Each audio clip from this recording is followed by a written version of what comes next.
కోవూరు మండలం జమ్మిపాలెం రోడ్డు మార్గంలో ఆదివారం రాత్రి నెల్లూరు నుంచి బైక్ పై వస్తున్న జమ్మిపాలెం అరుంధతి వాడకు చెందిన మలపాటి సుధీర్ బాబును అదే రూట్ లో వస్తున్న టాటా ఏసీ వాహనం బలంగా ఢీకొట్టడం జరిగింది. ఈ ప్రమాదంలో ఒక్కసారిగా ఆ వ్యక్తి ఎగిరి రోడ్డు మీద పడగా సుధీర్ తలకు బలమైన గాయమైంది. దీంతో అతడు అక్కడికక్కడే మృతి చెందాడు. ప్రమాదానికి కారణమైన ఆ వాహనం డ్రైవర్ అక్కడి నుంచి పరారయ్యాడు. ఈ విషయం తెలుసుకున్న స్థానికులు పోలీసులకు సమాచారం అందించారు. పోలీసులు పరిశీలించి మృతదేహాన్ని పంచనామా కోసం ప్రభుత్వ ఆసుపత్రికి తరలించారు. అయితే ఈ ఘటన ప్రమాదం కాదని కావాలనే హత్య చేశారంటూ సుధీర్ కుటుంబ సభ్యులు స్థానికులు ఆరోపిస్తున్నారు. స్థానికుల నుంచి కూడా పోలీసులు వివరాలు సేకరించారు.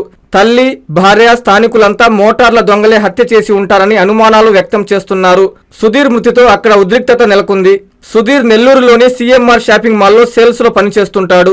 రాత్రి విధులు పూర్తి చేసుకుని తిరిగి ఇంటికి వెళ్తుండగా అనుమానాస్పద స్థితిలో అతడు మృతి చెందాడు. ఈ సందర్భంగా ఎస్ఐ రంగనాథ్ గౌడ్ మాట్లాడారు. ఆయా వివరాలు వెల్లడించారు. మృతుడి భార్య ఫిర్యాదు మేరకు కేసు నమోదు చేసి దర్యాప్తు చేస్తున్నట్లు వెల్లడించారు.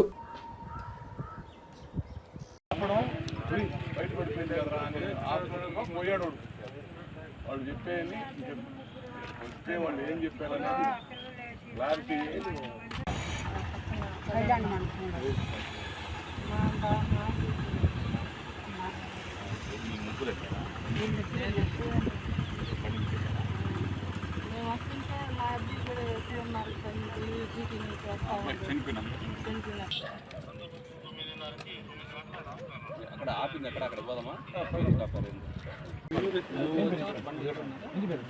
మేము 10 మంది వచ్చేటప్పుడు బండి అక్కడ ఉంది, మోటార్ కింద పడిపోయింది. మోటార్ కానీ కింద పడిపోతే తెలియదు. పడిపోయేసరికి అక్కడ పట్టుకుంటాడు. వాళ్ళు పేరు చెప్పారు, అర్థాలు చెప్పారు. మేము తెలుసాను అన్న తెలిసిన మనిషి కాదు. మేము వదిలేసాం. ఆడికి పోయి పిల్లకాయలందరూ సెట్ చేసుకొచ్చి అక్కడ మోటార్ అందరూ చూస్తే అప్పుడు సాగిపోయింది.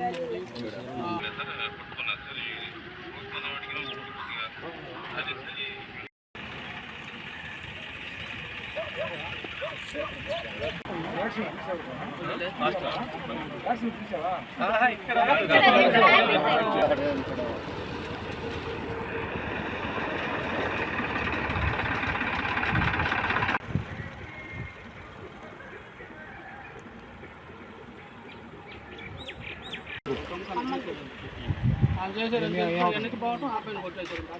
పోయాడు 5 నిమిషాలు మా ఫోన్ వచ్చింది. తిరుక్కుంటున్నాడు. అప్పుడు కూడా ఈడికి తిరుక్కుంటున్నాడు. వాళ్ళు ఫాలో చేస్తే దుర్పలకాయలు వెళ్ళిపోతున్నాడు. పట్టుకోబడలేదు. నా ఫోటోలు తీసుకోలేదా చూపిస్తాలే అని అన్నాను. గమ్ముగా అయిపోయాం మేము. ఇక అంబులెన్స్ వెళ్ళిపోయి మీరు వచ్చిందా ఏం జరగకుండా ఏం జరిగింది? వాటి ఫోటో తెచ్చి అబ్బాయి మీ అబ్బాయి అని మా అబ్బాయి అని ఈ అబ్బాయి మీ అబ్బాయి అయ్యాను మీదే. ఈరోజు నష్టపోయింది మా బిడ్డే. చిన్న చిన్న బిడ్డలు సార్, వరకు 3 బిడ్డలు.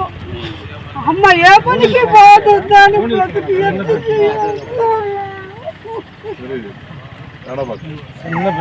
ఇప్పుడు లేదు. నానేడమ్మా ఎంతమంది ఉంటారు? నానేడమ్మా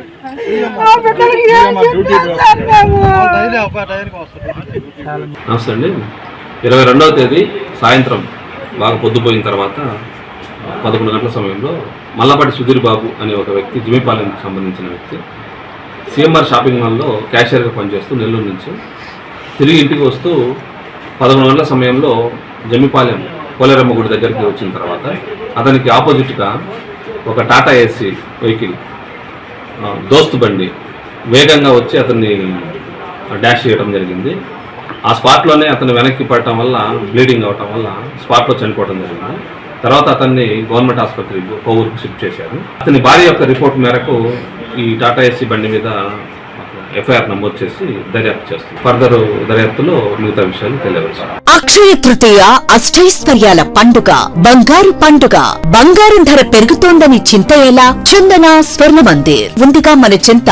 ఇక బంగారం ధర మీ చేతిలో. అక్షయ తృతీయ అడ్వాన్స్ బుకింగ్ ప్రారంభమైంది. అక్షయ తృతీయ సందర్భంగా బంగారు ఆభరణాల తరుగుపై ఫ్లాట్ 25% భారీ తగ్గింపు. మజూరీ లేదు. డైమండ్ ఆభరణాల డైమండ్ ధరపై క్యారెట్ కు ఫ్లాట్ 15% తగ్గింపు. సిల్వర్ ఆర్టికల్స్ పై తరుగు మజూరీ లేదు. బంగారు ఆభరణాల మార్పిడిపై గ్రాముకు గ్రాముకు 250 రూపాయలు అధికంగా పొందండి. అక్షయ తృతీయ రోజున లక్ష్మీ కాసులు, గోల్డ్ కాయిన్స్ కు ప్రత్యేక కౌంటర్ కలదు. ఈ ఆఫర్ ఏప్రిల్ 7 నుండి 30 వరకు మాత్రమే. విచ్చేయండి చందన స్వర్ణ మందిర్, ఆర్టీసీ బస్టాండ్ ప్రక్కన, GNT రోడ్, సూలూరుపేట మరియు ఏరియా హాస్పిటల్ రోడ్, ఆదోని.